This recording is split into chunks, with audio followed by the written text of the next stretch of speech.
O que o executivo de RH precisa saber hoje?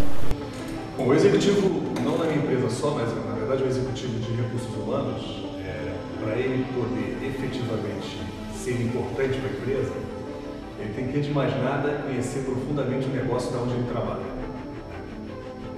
Esse conhecimento faz com que ele possa ter uma participação estratégica, ou seja, entender de que maneira, dentro da estratégia da empresa, o recursos humanos vai ter que agir e de que maneira ele vai contribuir para os resultados. Para isso, ele precisa estar um pouco menos focado nas questões de tarefas do dia a dia, operacionais do dia a dia, e estar mais voltado para as questões estratégicas, para onde a empresa está querendo ir, aquilo que ela está querendo ser, o que exatamente os executivos da empresa pensam em transformar a empresa.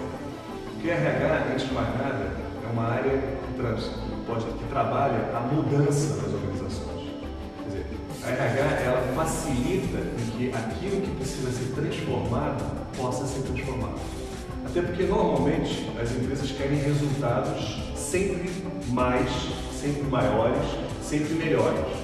E você não alcança os resultados diferentes, maiores, fazendo as coisas do mesmo jeito. Você precisa transformar os processos da empresa, as pessoas, desenvolver as pessoas, desenvolver a maneira como as coisas acontecem, para poder encontrar resultados de forma diferente. E aí, quando a RH consegue perceber isso e ajudar efetivamente no dia a dia para que isso aconteça, ele passa a ter uma função estratégica e fundamental. Senão, ele passa a ter apenas uma função operacional, que tem a sua importância, que deve existir, mas que obviamente não vai ter a mesma valorização por parte das próprias empresas e dos próprios executivos. Quais são as novas ferramentas que ele precisa saber? Ele precisa saber, como eu disse, do negócio. Para isso, muitas vezes ele tem que ter noções de finanças, ele tem que perceber como o resultado da empresa, ele tem que ter isso na cabeça e entender o que significa um MBA, o que significa um EBITDA, o que significa a nomenclatura que é usada dentro da empresa para falar de resultado. Então ele tem que ter esse tipo de conhecimento.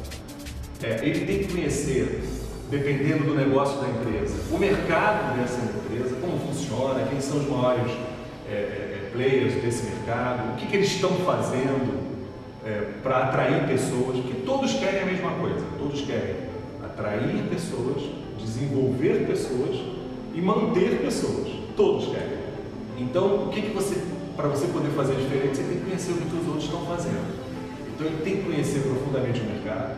Óbvio, ele tem que conhecer de recursos humanos, isso é básico. Ele não precisa ser um técnico em todas as áreas, mas ele tem que ter uma boa noção em todos os aspectos de encargos, de salários, de remuneração como um todo, né? Da parte toda de desenvolvimento, da parte de legislação, da parte sindical, enfim. Aí é uma série de subsistemas de recursos humanos que ele tem que conhecer de qualquer jeito. Em quais segmentos estão as oportunidades deste setor? Os humanos têm uma vantagem, algumas áreas têm uma vantagem sobre outras, que é o seguinte: você consegue trabalhar em todos os mercados. Algumas profissões, você tem uma especialização que você, se não trabalhar naquela empresa, você vai ter que trabalhar na concorrência. Porque o que você conhece fica restrito àquele mercado.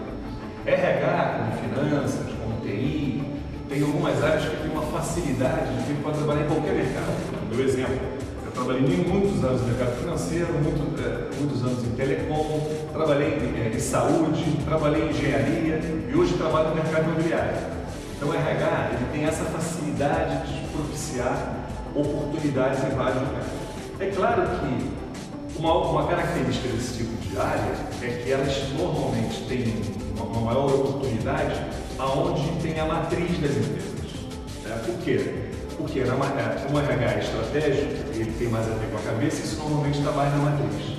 E aí as grandes cidades levam vantagem sobre as outras. Então, a maior de todas é São Paulo, você vai encontrar a maior parte das pessoas em São Paulo, depois Rio, depois Belo Horizonte, e aí começa a ter uma certa... diminui um pouco as oportunidades nos outros lugares. Não que elas não existam, mas elas diminuem. E é claro que o mercado que está bombando, o mercado que está crescendo, o mercado que está precisando de gente, de gente em quantidade ou de gente também em qualidade, esse mercado vai demandar muito mais de recursos humanos. Então você tem que estar atento a isso. Eu sempre digo que o que faz o desenvolvimento das pessoas e, consequentemente, de RH é a empresa está se mexendo. Ela não está estagnada e nem está caindo. Porque senão, não que não tenha trabalho para RH nesse momento, é claro que tem. Até quando você está fechando uma empresa. Mas, aí pensando como profissional, é óbvio que aqueles mercados mais fortes eles vão ter mais possibilidade e necessidade de um homem, de um executivo de recursos humanos. O executivo de recursos humanos é um cara antenado. Ele tem que conhecer profundamente o seu negócio, as subsistemas de recursos humanos, mas ele tem que conhecer profundamente o negócio onde ele está trabalhando. Tem que estar atento ao que está acontecendo. Tem que saber a linguagem com quem ele conversa. Ele não pode transformar o seu RH leite para que as pessoas entendam. Ele tem que entender a maneira como a empresa funciona, pensa, age e valoriza, para que ele possa efetivamente, estrategicamente, ajudar, contribuir e fazer a diferença. E tem que se voltar com isso mais para as questões de resultado, não para as questões processuais do direito.